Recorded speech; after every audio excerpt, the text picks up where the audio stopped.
আসসালামু আলাইকুম, কেমন আছেন সবাই? আলহামদুলিল্লাহ, আমি ইটালি থেকে বেগম ফেরদৌসী বলছি। আমার চ্যানেলটিতে যারা প্রথম থেকে ছিলেন তাদেরকে অসংখ্য ধন্যবাদ, যারা নতুন অ্যাড হয়েছেন তাদেরকে আন্তরিক শুভেচ্ছা। আমি আবারও একটা ভিডিও নিয়ে হাজির হলাম। আমাদের কাজিন কাউসার ভাই এবং কুলি ভাবি, আমাদের একজন প্রিয় ভাই ভাবি, ওনারা বাংলাদেশ থেকে জার্মান, ফ্রান্স, অস্ট্রেলিয়া ঘুরে আমাদের ইটালিতে আসছে। আর আমরা ওনাদেরকে ফুলের তোড়া দিয়ে বরণ করে নিলাম। সেটাই একটা ছোট্ট করে ভিডিও নিয়ে আপনাদের মাঝে হাজির হলাম। ওনারা আসলে আমাদের এখানে এক সপ্তাহ ছিল, আর এক সপ্তাহে আমরা কতটুক জায়গায় ঘুরেছি, কি করেছি, সব কিছুই একদম শর্ট করে আপনাদের মাঝে তুলে ধরার চেষ্টা করছি। যাই হোক, এখন বিমানবন্দর থেকে আমরা ওনাদেরকে রিসিভ করে রাস্তায় দাঁড়াচ্ছি। আর আমাদের একজন তৌফিক, বীরশ্রেষ্ঠ মতিনগর ওর ওপর রমনগর ওদের বাড়ি, এ ভাই, এবং আমার হাজব্যান্ডের বাড়িও বীরশ্রেষ্ঠ মতিনগর। তো ও তৌফিক আসছে ওনাদেরকে গাড়ি নিয়ে ওর বাসায় যাওয়ার জন্যে। তো ও ভুলে উপরের দিকে চলে গেছে, আমরা নিচের দিকে অপেক্ষা করতেছি আর দাঁড়ায় দাঁড়ায় দেখতেছিলাম ট্যুরিস্টরা ইটালিতে আসতেছে আর বিমানবন্দর থেকে মানুষ কিভাবে বেরোচ্ছে, আমরা দাঁড়ায় দাঁড়ায় সেগুলা দেখছিলাম। যাই হোক, তৌফিকের সাথে আমরা এখন তৌফিকের বাসায় চলে আসছি। এখন তৌফিকের বাসায় খাওয়া দাওয়া করার জন্য আমরা এখানে ওর বাসায় খাওয়া দাওয়া করতেছি। কলি ভাবি একদম মা যেভাবে মার বাড়িতে গেলে যেভাবে আপ্যায়ন করে, উনি বাংলাদেশ থেকে ঘুরে বিভিন্ন দেশ ঘুরে এখানে আসছে, অথচ উনি আমাদেরকে আপ্যায়ন করে খাওয়াইতেছে একদম মার মতো। মা যেভাবে আগলায়া ধরে রাখে, কুলি ভাবি ঠিক সেভাবে আমাদেরকে আপ্যায়ন করতেছে। যদিও তৌফিকের বাসায় আমরা গেছি, আমরা খাওয়া দাওয়া করতেছি, আর তৌফিকের ওখানেই আমরা রাত্র পর্যন্ত ছিলাম। তৌফিক আমাদেরকে গাড়ি করে আমাদের এখানে দিয়ে গেছে। তারপরও তৌফিকের বাসায় আমরা অনেকক্ষণ ছিলাম। কুলি ভাবি, তৌফিকের বউ, কাউসার ভাই, আমরা অনেকক্ষণ গল্প গুজব করে এখন ওখান থেকে অনেক রাত্র করে বাসায় ফিরে আসলাম। যাই হোক, উনি কাউসার ভাই, তো উনি নামাজ পড়ে খেতে আসছেন, আমরা ওনার জন্য অপেক্ষা করতেছিলাম। আর আলিফও খাওয়া শুরু করে দিছে। তৌফিককে ডাকতেছি, আসো আমাদের সাথে খাওয়া দাওয়া করো। বললো যে আপনারা খান, আমি খেয়ে গাড়ি নিয়ে বের হয়েছি আপনাদেরকে নিয়ে আসতে। ওর বাসার পরিবেশটা এতই সুন্দর, খুবই মনোমুগ্ধকর পরিবেশ, এত সুন্দর। তা যাই হোক, আমরা ওখানে রাত পর্যন্ত ছিলাম। তারপরে তৌফিক আমাদেরকে গাড়ি করে নিয়ে আসছে। তো পরে আমরা ভাবিকে পুরাটা রুম শহর দেখানোর চেষ্টা করতেছিলাম, আর 10 মিনিট চলে গেলাম ভাবিকে নিয়ে। পরে তো বিভিন্ন জায়গায় ভাবিকে নিয়ে ঘোরাগাড়ি, কি করে যে 7টা দিন চলে গেল আসলে একদম টের পাই নাই। তো ভাবিকে নিয়ে, ভাইকে নিয়ে, ওনার একটা ভাগনা আছে, তো নোবেল সম্ভবত, তো ও এই যে ট্যুরিজম বাসগুলোর মধ্যে আমাদের জন্য অপেক্ষা করতেছে। আমরা ওখানে গিয়ে ওই বাসে উঠব এবং ইটালি পুরাটা রুম শহর দেখব, সেটাই আপনাদের মাঝে তুলে ধরা। তো যাই হোক, আমরা ওই যে বাসে উঠে গেলাম, ট্যুরিস্ট বাসে আমরা উঠে গেলাম। ওই যে আলিফের আব্বু আর আমরা গল্প করতেছি, লাইভ ছাড়তেছি। উনি হচ্ছেন ভাই আর উনি হচ্ছেন কুলি ভাবি। তো যাই হোক, ওনারা আমাদের সাথে যে এই বাসগুলোর মধ্যে উঠে বিভিন্ন জায়গায় আমরা ঘুরতেছি ফিরতেছি আর যাচ্ছি। এই যে দেখেন, কলোসিয়ামে চলে আসলাম। গল্প করতে করতে করতে করতে কখন যে কলোসিয়ামে চলে আসছি আসলে একদম বুঝতেই পারি নাই। যাই হোক, তো ওখান থেকে ঘুরতে ঘুরতে ঘুরতে ঘুরতে আমরা ইটালি পুরোটা রুম শহরে ঘুরে ফিরে দেখতেছি, ওনাদের সাথে গল্প করতেছি। তো ওনাদেরকে নিয়ে ওটার কাহিনী বলতেছিলাম যে এখানে আসলে রাজা বাদশার আমলে, রোমান সাম্রাজ্যের আমলে তখন কয়েদিদেরকে শাস্তি দেওয়া হতো। তাদেরকে বাঘের সাথে লড়াই করে তাদের প্রাণ বাঁচতো, মানে বাঁচাইতে চেষ্টা করতো। যদি বাঁচাইতে পারতো তাহলে বাঁচতে পারতো, আর যদি বাঁচাইতে না পারতো তাহলে তাদেরকে বাঘে মানে ছিঁড়ে বিড়ে খাইতো। ও গল্পগুলা করতেছিলাম আর ওগুলা দেখাইতেছিলাম আর ঘুরতেছি বাসে করে, ওনাদের সাথে গল্প করতেছি। তো যাই হোক আবার ওনাদের সাথে আবার আমরাও যাইতেছি। তো ওরকম করতে করতে ঘুরতে কখন যে আমরা এতটাই সময় পার করে ফেললাম বুঝতেই পারলাম না। ইটালির রোম শহর আমরা এত তাড়াতাড়ি দেখে ফেললাম। তো এই পর্যায়ে এখন কলোসিয়াম দেখার পর আমরা যাইতেছি যে ইয়েতে ভেনিসিয়ার দিকে। তো যাওয়ার পথে দেখলাম যে বাচ্চাদের গ্রুপ, এটা কোন স্কুলের বাচ্চাদের গ্রুপ, মাস্টাররা সাথে ছিল, মানে শিক্ষক শিক্ষিকার সাথে ছিল। আর ওদেরকে নিয়ে ঘুরতেছে আর দেখাইতেছে আর কাহিনী গল্প বলতেছে, ওদেরকে বুঝাইতেছে, সেগুলো আমরা উপর থেকে দেখতেছিলাম, বাসের থেকে শুনতেছিলাম। তো ওদেরকে দেখে ভালোই লাগলো আসলে। এত সুন্দর ইটালি দেশটা এত সুন্দর, না দেখে বিশ্বাস করতে পারবেন না। নিজের চোখে দেখলে বিশ্বাস করতে পারবেন যে ইতালির রোম শহর এত সুন্দর, মনোমুগ্ধকর পরিবেশ, চতুর্দিকে রাজা বাদশাহর আমলের বিল্ডিং, আর এত শত শত পুরাতন এই বিল্ডিংগুলা দেখেন যেভাবে আছে ঠিক সেইভাবেই তারা রেখে দিছে। আর ওইগুলা প্রয়োজনে যখন ঠিক করতে হয় তারা ওইভাবেই ঠিক করে রাখে, ওইগুলো আর চেঞ্জ করে না। এই যে দেখেন বাস দাঁড়াইতেছে, আমরাও মানুষ উঠতেছে দেখতেছি সেগুলাই। তো যাই হোক এভাবে ঘুরতে চলে গেলাম ভেনিসিয়ার দিকে। তো ভেনিসিয়ার দিকে যাইতেছি, তার উপরে বৃষ্টিও হয়েছিল, কিছুটা বৃষ্টি হয়েছিল, প্রচণ্ড ঠান্ডা হয়ে গেল, মানে যেরকম ঠান্ডা কাপড় পরে আসছে তার থেকে বেশি ওনাদেরকে সে ঠান্ডা লাগতেছিল।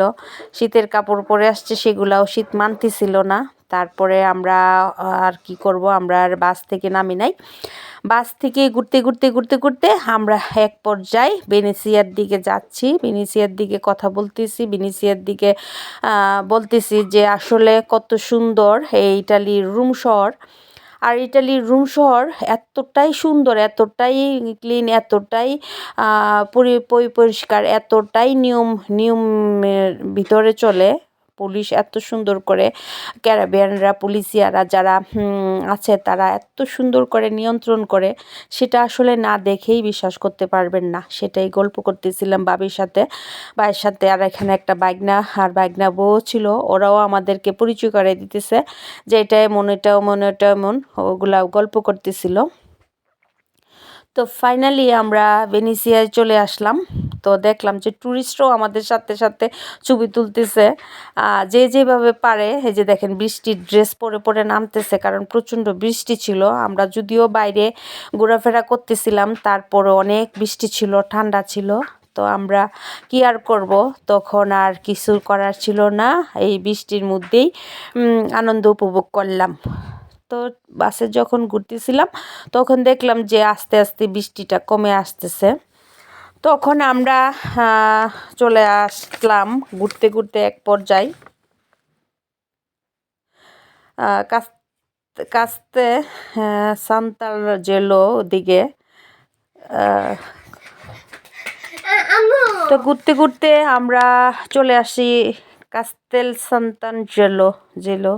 ওটা আসলে একটা রাজার বাড়ি, রোমান সাম্রাজ্যের আমলে এটার মধ্যে রাজারা বসবাস করত। এটা একদম জ্বালানা ছাড়া বিল্ডিং, এতটাই মানে সুন্দর। আর শত বছরের পুরাতন এই বিল্ডিংটা, কাস্তেল সান্তানজেলো। আর ট্যুরিস্টরা না দেখেই নয়, তাদেরকে টিকিট করে ভিতরে ঢুকতেছে। যেহেতু আমাদের সময় কম, আমরা টিকিট কেটে ভিতরে ঢুকার সময় পাই নাই, তবে আরেকদিন অবশ্যই টিকিট কেটে ভিতরে ঢুকবো। তো যাই হোক আমরা তার পাশ দিয়ে চলে যাইতেছি ভ্যাটিকান সিটিতে। এটার পেছন থেকেই ভ্যাটিকান সিটিতে যাওয়া যায়। তো আমরা হাঁটতে কাস্তান সান্তানজেলো থেকে আমরা ভ্যাটিকান সিটির দিকে চলে যাচ্ছি, হেঁটে ভিতর দিকে হেঁটে ভ্যাটিকান সিটিতে চলে আসছি। আর ভ্যাটিকান সিটি হচ্ছে ইটালির রোম শহরের একটা প্রদেশ। এ দেশটা এতই ছোট, ইটালির দেশের মাঝখানে সেটা রোম শহরের ভিতরেই পড়েছে ভ্যাটিকান সিটি। পৃথিবীর মধ্যে সবচেয়ে ছোট দেশ বললেও এর এই সৌন্দর্য কোথাও খুঁজে পাবেন না, এতটাই সুন্দর ভ্যাটিকান সিটি। দেখতে যেমন সুন্দর, আর দেশটাও অনেক অনেক সুন্দর, মানে আসলেই সুন্দর ভ্যাটিকান সিটি। তো আমরা হাঁটতে হাঁটতে ভ্যাটিকান সিটিতে চলে আসছি। ভ্যাটিকান সিটি থেকে এখন আমাদের আসার পালা। আমরা এখন বাসার দিকে ফিরবো, সেই জন্যে বৃষ্টি বৃষ্টি ভাব হইতেছে, একটা দুইটা বৃষ্টি ফুটা পড়তেও আছে, তারপরও কিছু করার নাই। আমরা আস্তে আস্তে বাসার দিকেই উদ্দেশ্য করে চলে আসতেছি, কারণ আমাদের এখন মোটামুটি সব কিছু দেখা হয়ে গেছে।